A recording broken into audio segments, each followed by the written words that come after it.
Halo sahabat komunikasi strategis. Hari ini kita akan membahas tentang pengaruh budaya organisasi dalam komunikasi organisasi. Nah, saya membawa satu bentuk logo nih, gitu ya. Kenapa harus bawa logo? Ini adalah logo Universitas Atmajaya Yogyakarta. Tentunya yang kuliah di UAJY pasti sudah sangat kenal dengan logo ini. Ini kenapa saya bawa ketika membahas tentang pengaruh budaya organisasi dalam komunikasi strategis. Saya mau bilang dulu nih, mereka yang kuliah di Atmajaya mestinya sih sudah tahu ya, ini maksudnya apa gitu ya, atau terdiri dari warna apa saja. Tetapi mereka yang tidak kuliah di UAJ barangkali bertanya-tanya, ini sebetulnya bentuk apa dan maksudnya apa. Kalau melihat dari logo ini, ya, ini logo Atmajaya yang bentuknya adalah bentuk kelopak gitu ya, dari bunga, ya, bentuk dari bunga. Kemudian di dalamnya ada warna biru, kuning, dan putih. Bagaimana kita memaknai warna-warna itu? Tentunya UAJY sudah memberikan makna tersendiri terhadap warna-warna itu. Misalnya warna biru ini adalah warna semangat spiritual. Kemudian warna kuning itu adalah warna kejayaan, ya, spirit kejayaan. Kemudian warna putih adalah warna kesucian. Nah, ketiga hal ini kemudian dikombinasikan menjadi satu semangat yang ada di UAJY. Dilekatkan juga dengan sesuatu yang tertulis sebagai tagline, yaitu Serviens in Lumine Veritatis, yang artinya adalah melayani dalam cahaya kebenaran. Artinya kejujuran menjadi bagian yang paling utama di dalam konteks menjalankan roda organisasi. Nah, ketika saya sudah menjelaskan, tentunya kemudian banyak orang menjadi tahu gitu ya, apa maksud dari logo ini, meskipun sebenarnya masih bisa dikupas lagi karena ini ada bagian-bagian tertentu yang membentuk logo ini. Saya menyebutkan ini karena memang bagian dari komponen-komponen yang saya sebutkan tadi seperti warna gitu ya, kemudian bentuk dan lain sebagainya, itu akhirnya akan menjiwai proses, saya simpan dulu ya, akan menjiwai proses dari kegiatan yang ada di dalam organisasi UAJY. Nah, itu sedikit contoh bagaimana kemudian yang namanya budaya organisasi itu punya satu pengaruh di dalam komunikasi strategis. Nah, komunikasi strategis itu dari awal ketika kita mempelajari tentang komunikasi strategis adalah perangkat utama yang digunakan oleh organisasi untuk berkomunikasi baik ke internal, ya, ataupun ke eksternal, ataupun ketika menghadapi ketidakpastian dalam lingkungan. Nah, di situ ada prinsip strategis.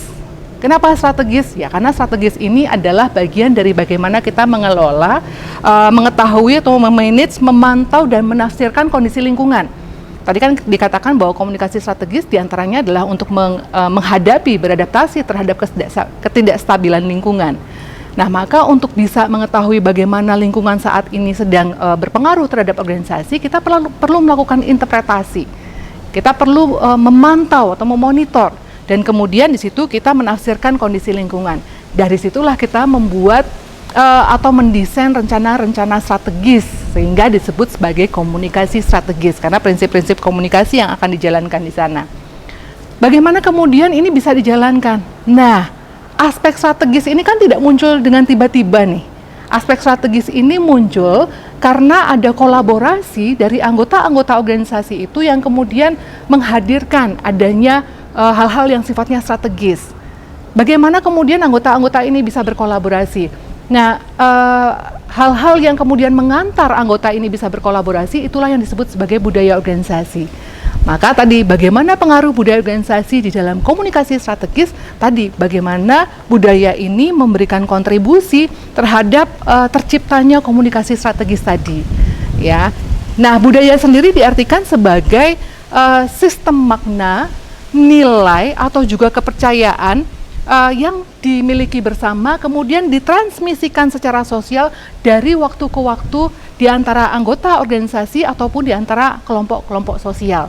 Sehingga seperti tadi yang saya ceritakan di awal, warna biru, kuning, putih gitu ya, itu bisa ditransmisikan dari pendiri Atmajaya sampai ke kemudian mahasiswa yang paling baru angkatan 2020 saat ini. Mereka tentunya akhirnya menjadi tahu makna dari ketika itu diciptakan, dan kemudian bisa sampai spiritnya sampai ke bahkan mahasiswanya gitu ya, tidak hanya karyawannya tapi bahkan sampai ke mahasiswanya. Karena apa? Karena tadi ada hal-hal yang kemudian disampaikan untuk dikomunikasikan bahwa di situ ada makna, ada kepercayaan gitu ya, ada nilai yang kemudian diemban untuk bergeraknya roda organisasi tadi. Nah, disinilah kemudian budaya itu punya peran. Dalam perspektif budaya, sebetulnya perumusan strategi ini memang membutuhkan kombinasi dari seluruh komponen atau anggota organisasi. Kenapa? Karena di situ ada proses identifikasi problem yang dihadapi bersama-sama, kemudian menafsirkan problem tersebut, ya, kemudian selanjutnya membuat keputusan untuk menciptakan makna. Analoginya begini, ini di sekitar saya tadi banyak angin kencang gitu ya, banyak angin kencang. Nah, ketika angin kencang itu terjadi menerpa di antara kita semua, mungkin masing-masing akan bisa memaknai berbeda. Bisa jadi saya dengan segerombolan teman-teman saya memaknai bahwa ketika ada angin kencang berarti akan terjadi bencana. Nah, ketika ini adalah sebuah pemikiran yang memang diturunkan ya dari orang tua saya, nenek saya, bahwa hati-hati loh kalau ada angin kencang, itu berarti indikasi akan terjadinya bencana, angin ribut misalnya seperti itu. Nah, kita sepakat, maka kita kemudian akan mengidentifikasi atau menginterpretasi, ya, kemudian mengidentifikasi, lalu kita akan mempersiapkan, oh ada angin ribut, jadi kita akan mengambil satu decision nih, kita sekelompok ini jangan pernah keluar rumah, kita semua harus di dalam rumah. Kenapa? Karena akan terjadi angin ribut di luar.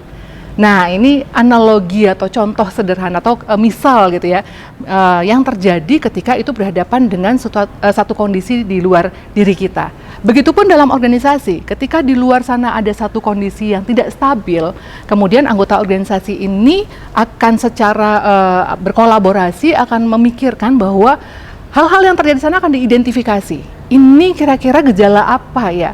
Kemudian diinterpretasi dan akhirnya akan menjadi satu pemikiran bersama dan menjadi satu decision untuk kemudian kita harus melakukan apa untuk menghadapi ini semua.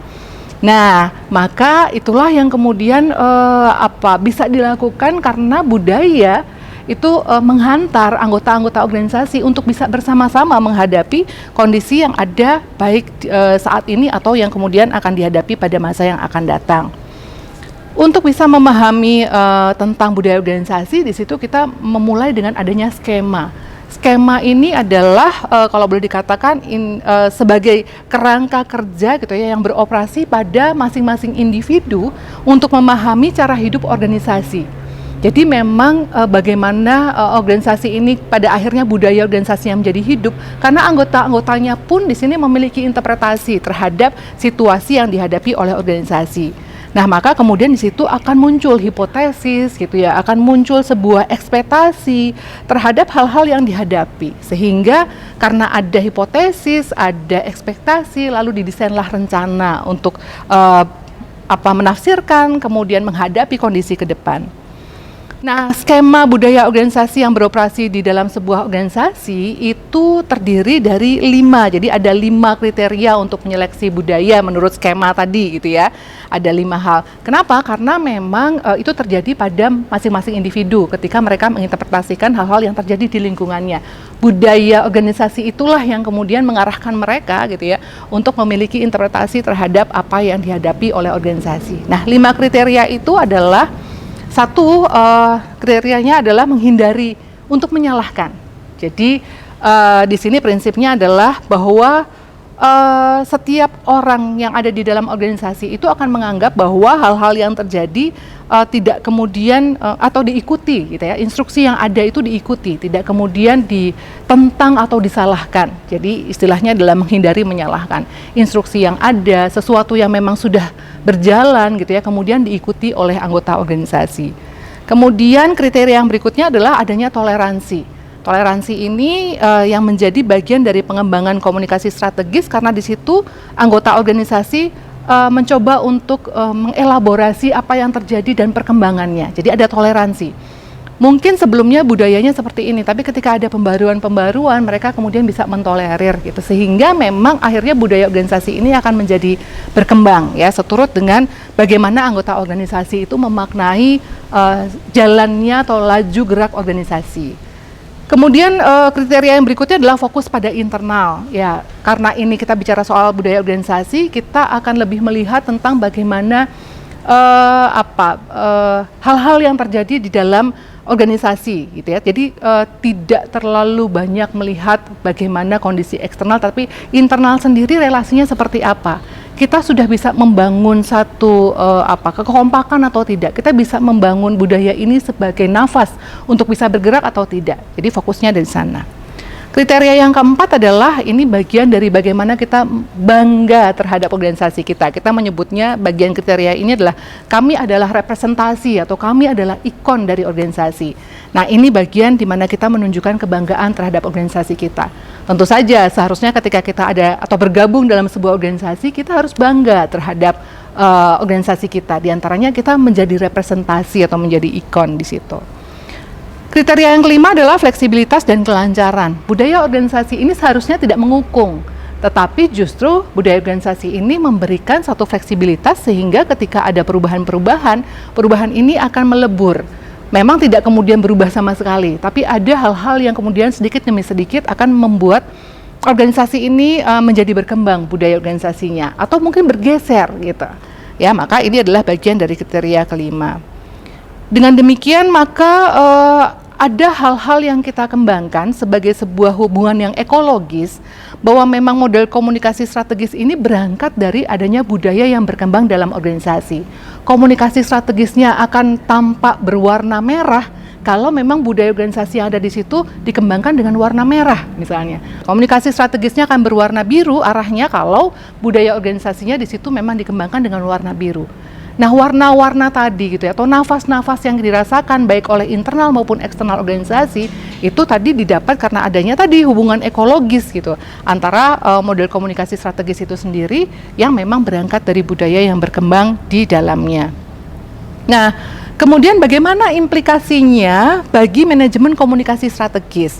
Nah, di sini perspektif ekologis yang tadi sudah saya gambarkan tentang bagaimana itu berelasi gitu, memberikan pemahaman bahwa organisasi memang berupaya untuk memenuhi persyaratan adaptif ya dalam lingkungan sosial mereka melalui komunikasi strategis. Jadi budaya tidak bisa kemudian sangat kaku. Tapi justru adanya komunikasi strategis yang berjalan dalam organisasi ini akan memberikan arahan, gambaran tentang bagaimana kemudian organisasi ini harus bisa beradaptasi pada semua kondisi.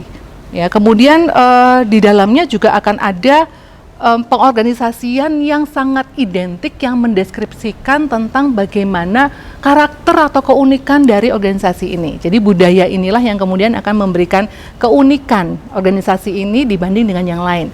Mengapa? Ya karena semua anggota organisasi itulah yang menghidupi, semua anggota organisasi itulah yang kemudian akan memberi ciri terhadap organisasi itu. Organisasi ini akan menjadi berbeda dengan organisasi yang lain gitu. Tadi saya katakan misalnya organisasi ini sangat kentara warnanya biru gitu ya. Sebelah sini sangat kentara warnanya merah. Kenapa? Karena di dalamnya memaknainya dengan cara seperti itu. Maka kemudian di sini landasannya adalah perlu sekali adanya pemahaman tentang bagaimana kita bisa menghadapi atau mendalami tentang budaya itu sendiri di dalam organisasi. Tadi yang saya contohkan kaitannya dengan logo tadi ya. Bagaimana semua anggota organisasi bisa memahami masing-masing warna, bentuk dan seterusnya, bukan ansih sebagai warna, bukan ansih sebagai bentuk, tetapi makna yang terkandung di dalam setiap simbol-simbol yang muncul tadi gitu ya. Jadi memang sangat simbolisme. Dan bagaimana kemudian itu akan memberikan kontribusi terhadap pengembangan komunikasi strategis yang ada di dalam organisasi. Maka seiring berjalannya waktu mestinya seleksi budaya ini akan mengalami peningkatan atau budaya organisasi ini akan mengalami satu pergerakan seturut dengan bagaimana beradaptasi terhadap ketidakstabilan lingkungan tadi.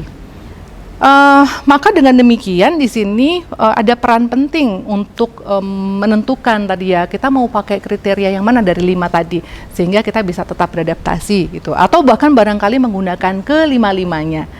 Nah demikian yang bisa saya sampaikan kaitannya dengan budaya organisasi yang punya pengaruh terhadap bagaimana komunikasi strategis dalam organisasi itu kemudian berkembang atau bergerak. Saya ingin memberikan satu video gitu ya yang terkait dengan bagaimana, jadi begini ceritanya. Di Universitas Atmajaya Yogyakarta, di situ ada value atau nilai bagian dari budaya organisasi. Ada 4 budaya itu. Yang pertama adalah humanis, inklusif, unggul, dan berintegritas.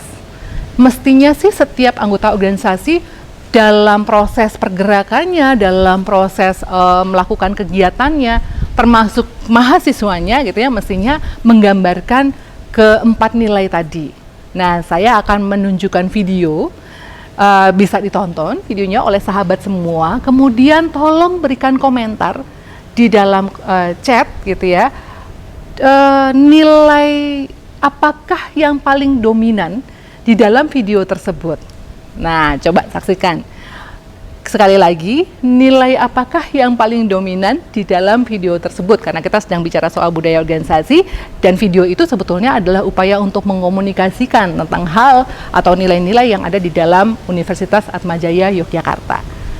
Siap ya terima tantangannya? Oke, saksikan videonya dan kemudian isi apa yang paling dominan nilainya.